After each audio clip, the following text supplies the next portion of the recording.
Jadi dialektika hukum alam.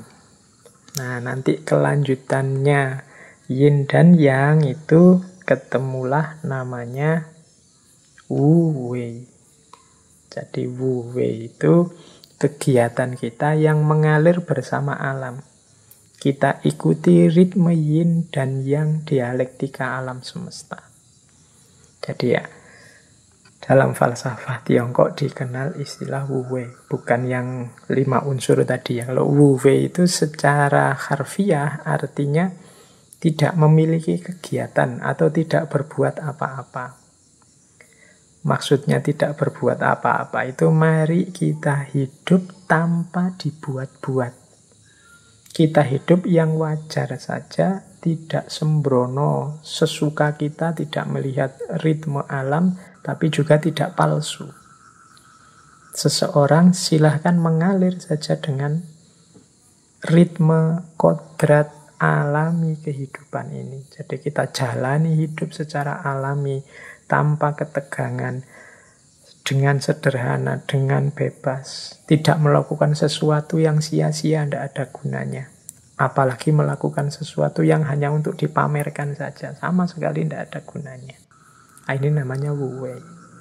Hari ini mungkin banyak di antara kita, coba kita muhasabah sebentar, berapa persen kegiatan kita sehari-hari yang itu memang efektif, sesuai, alami, dan berapa persen yang ini hanya dibuat-buat saja, atau ini tidak ada pentingnya sama sekali, atau ini hanya menghambur-hamburkan energi, tidak ada gunanya. Nah, jadi ini kelanjutannya yin yang, itu berarti menyarankan kita untuk hidup selaras dengan ritme alam.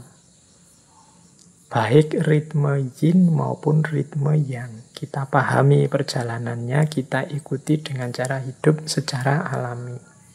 Filsafatnya namanya wu wei. Maka nanti ada pandangan manifestasinya yin yang nanti dalam pola wu wei, hidup yang mengalir dengan alam, itu adalah hidup dengan beberapa prinsip. Jadi penerjemahannya yin yang dalam kehidupan kita sehari-hari itu ada beberapa prinsip hidup yang penting untuk kita ingat-ingat. Yang pertama adalah hidup secara seimbang atau balance. Seperti saya jelaskan tadi, yin saja akan membekukan, yang saja akan membakar. Kalau ada yang marah, harus ada yang sabar. Marah ketemu marah, meledak. Kalau yang satu sudah sabar menunggu, ya yang satu gerak. Jadi biar dinamis. Kalau semuanya menunggu dalam kesabaran, tidak akan ada aktivitas. Jadi yang satu pasrah, yang satu nuntun. Kalau semuanya ingin nuntun, hasilnya tabrakan. Kalau semuanya nunggu dituntun, hasilnya tidak ada yang jalan. Maka hidup ini harus seimbang. Kalau yang satu sudah bersuara, yang satu tolong diam. Kalau semuanya bersuara, tidak jelas mana benar, mana salah. Atau semuanya diam, ya kebenaran akan hilang. Jadi jangan sampai beku, juga jangan sampai terbakar, meledak. Hiduplah secara seimbang. Ini manifestasi yang pertama dari yin yang. Yang kedua, keadilan. Jadi yin yang ini memberi porsi hidup secara adil. Hidup secara alami itu kan adil. Adil terhadap diri kita sendiri, adil terhadap orang lain dengan haknya, kita dengan hak kita, alam juga dengan haknya. Ini hidup secara adil. Ya kalau orang jatahnya 10, ya silahkan mengambil 10, kita beri 10, itu adil. Ini yang hidup secara alami. Kalau makanan itu muatnya di perut kita satu piring, ya kita makan satu piring saja, itu adil. Adik kita yang masih sekolah SD ya sangunya 5.000 misalnya, tapi yang sudah kuliah sangunya 50.000, itu adil. Sesuai porsi dan proporsinya yang alami. Yang baik dipuji, yang jelek dicaci, enggak ya, yang jelek diingatkan, ditegur. Ini berarti adil. Jadi kita akui memang hidup ini ada hitam, ada putih, dan saling berdialektika, tapi juga kita porsikan segalanya sesuai porsinya. Yang ketiga, hidup secara sederhana atau simplicity. Seperti tadi ya, tidak ada energi yang terbuang sia-sia. Tidak ada kesembronoan, tidak ada kesia-siaan. Paradigmanya pas saja. Sederhana bukan berarti kekurangan, tapi pas. Jadi pas itu ya, butuhnya tidur 5 jam, ya tidur 5 jam pas. Butuhnya kerja sehari itu mungkin 6 jam, istirahatnya sekian jam dalam sehari, ya dipenuhi saja secara pas. Tidak berlebihan, tidak kekurangan. Ini manifestasinya yin yang dalam hidup. Nah, yang keempat, keluasan. Jadi kesadaran kita terhadap pola hidup, ada yang yin, ada yang yang. Jadi ada yang, ada yin, itu membuat kita luas, tidak kaku. Tadi kan dijelaskan yin dan yang itu saling mengandung. Saling mengandung itu maksudnya dalam yin ada sedikit kandungan yang, dalam yang ada sedikit kandungan yin, maka luweslah. Yang feminin kita, saya ini kan laki-laki, karakternya maskulin, tapi dalam diriku pasti ada titik-titik femininitas. Sebagaimana pada saudari-saudari yang perempuan pasti juga ada muatan-muatan maskulinitas. Dalam gelap ada sedikit cahaya. Dalam cahaya kadang-kadang ada titik-titik kegelapan. Nah, ini karakternya. Makanya di gambarnya yin yang itu kan gambar bulatan putih, setengah bulatan hitam, setengah. Di tengah-tengah bulatan putih ada titik hitam, di tengah-tengah bulatan hitam ada titik putih. Orang-orang baik, orang-orang soleh, orang-orang suci itu ya tidak kemudian kita artikan sama sekali, tidak ada titik hitam. Mereka itu adalah bulatan putih, tapi sebagai manusia pasti pernah khilaf, pernah salah, pernah keliru. Mungkin hanya saja ditutupi Allah. Jadi ada titik hitamnya pasti. Yang ada di wilayah hitam itu ada titik putihnya sedikit. Mungkin karena tidak kelihatan, kita hanya fokus lihat hitamnya saja. Nah, orang yang sadar ini terus dia luas, tidak kaku. Jadi orang jahat itu ya adalah sisi-sisi putih, titik-titik kemanusiaannya. Maka seandainya benci juga tidak kaku. Atau orang soleh itu ya sebagai manusia ada juga pasti titik-titik hitamnya. Maka kalau mengidolakan, kalau suka juga tidak kaku. Jadi dia menyikapi segala ritme hidup ini tidak mudah kaget. Dan cepat beradaptasi, menyesuaikan dengan situasi, luas. Ada orang melakukan yang jahat, yang jelek, oh ya wajar, wong hidup ini memang ada yin, ada yang, ada positif, ada negatif. Kalau yang negatif tidak tampak, yang baik-baik juga akan kehilangan jati dirinya. Nah, ini orangnya luas, tidak kaku. Kemudian di antara cirinya lagi falsafah yin yang manifestasinya dalam hidup adalah terbuka. Jadi terbuka itu maksudnya ngerti kalau hidup itu dinamis, saling mempengaruhi. Maka dia membuka diri untuk mendapatkan berdialektika dengan sekelilingnya secara alami, terbuka. Kalau dia pas salah, karena dia terbuka, dia bisa menerima nasihat. Kemudian terbuka mendapat wawasan-wawasan baru sehingga tambah baik, tambah baik. Karena dia sadar dia ada keterbatasannya.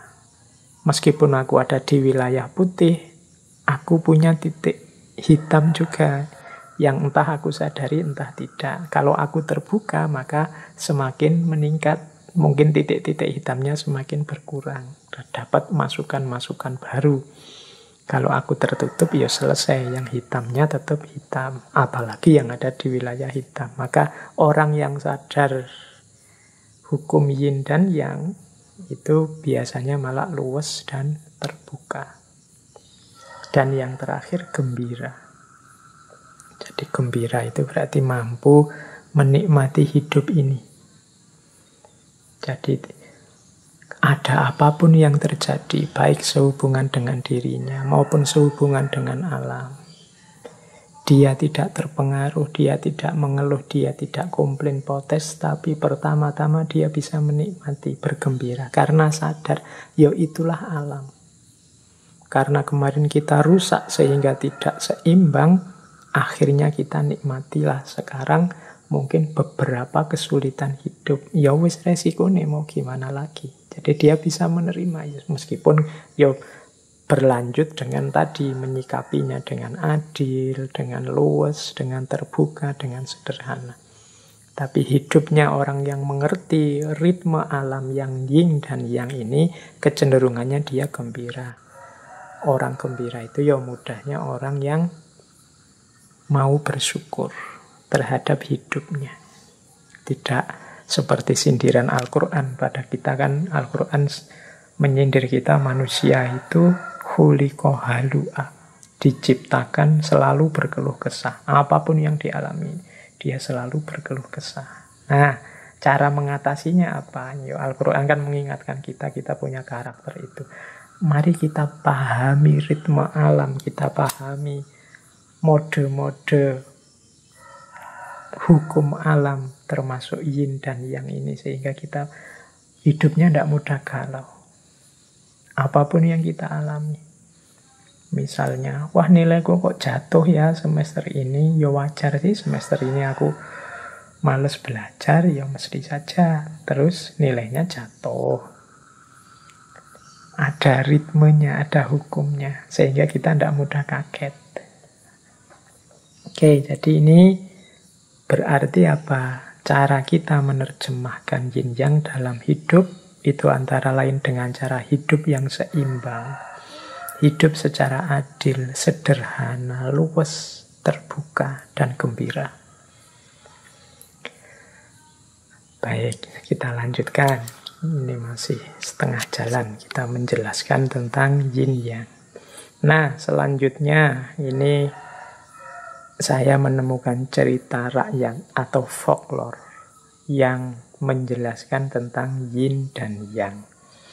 Ini saya tidak tahu validitas ceritanya seperti apa, tapi mungkin penting bagi kita untuk menggambarkan ini loh maksudnya.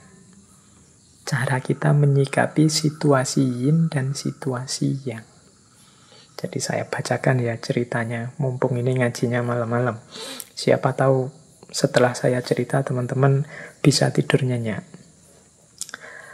Oke, baik. Jadi ada cerita begini.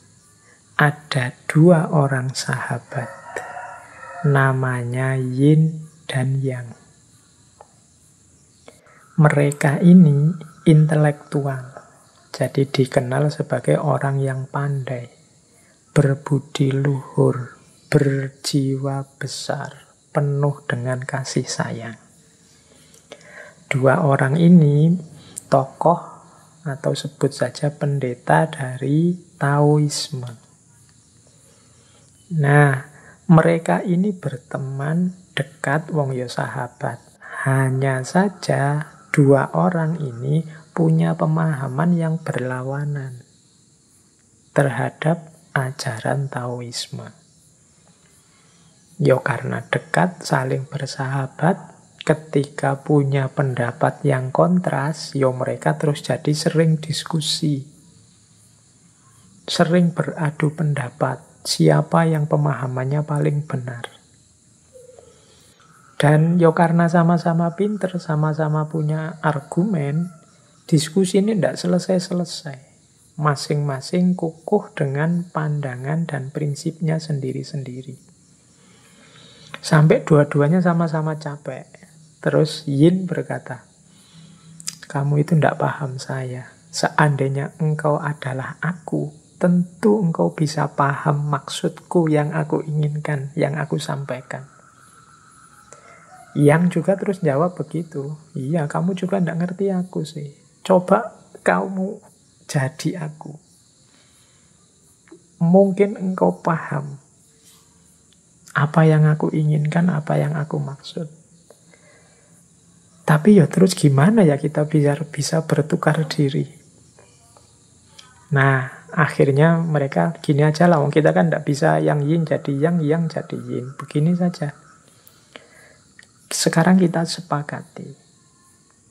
40 tahun ke depan, engkau fokus mempelajari ajaranku, katanya yin pada yang, dan yang juga jadi yin akan fokus mempelajari ajarannya yang juga fokus mempelajari ajarannya yin.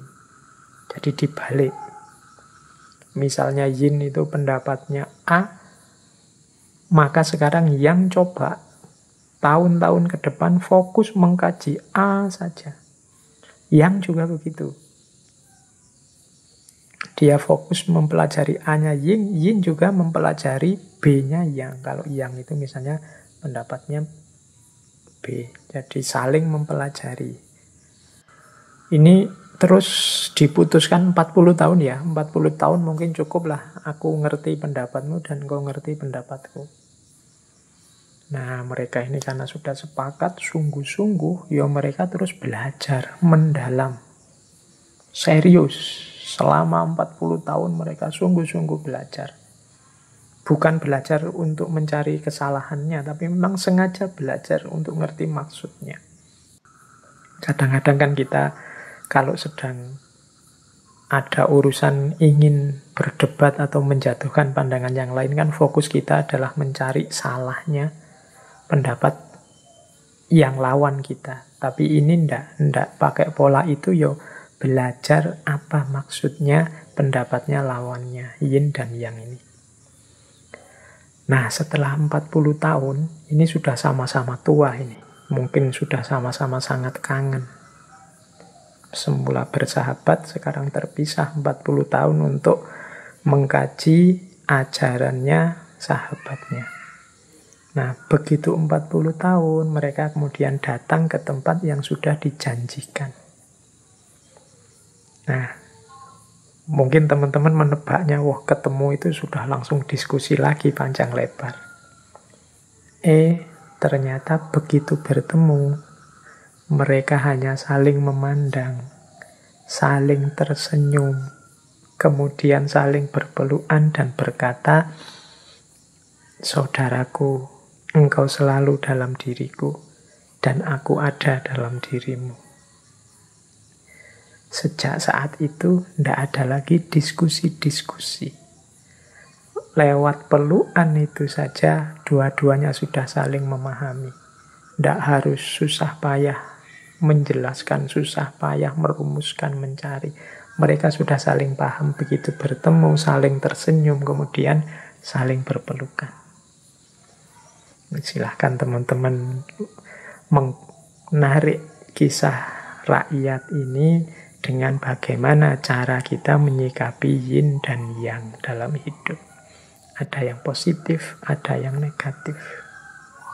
Kalau ingin mencari titik temu, ya tidak mungkin. Wong ini hukum alam, hukum semesta. Yang yin ya biarkan tetap yin, yang biarkan tetap yang. Dua-duanya ini saling butuh dalam identitasnya masing-masing. Dalam yin ada yang, dalam yang ada yin. Kalau dipotong yang, maka yin tidak utuh. Kalau dipotong yin, yang juga tidak utuh. Dua-duanya paham sekarang. Aku saling butuh. Dunia ini lengkap ketika aku ada dan dia ada. Nah, ini cara kita menyikapi, mudahnya adalah menyikapi perbedaan. Menyikapi kontras-kontras dalam kehidupan. Yang berakhir dengan saling memandang, saling tersenyum, kemudian saling berpelukan. Nah, ini cerita pertama. Semoga bisa memudahkan bagaimana cara kita menyikapi yin dan yang dalam kehidupan.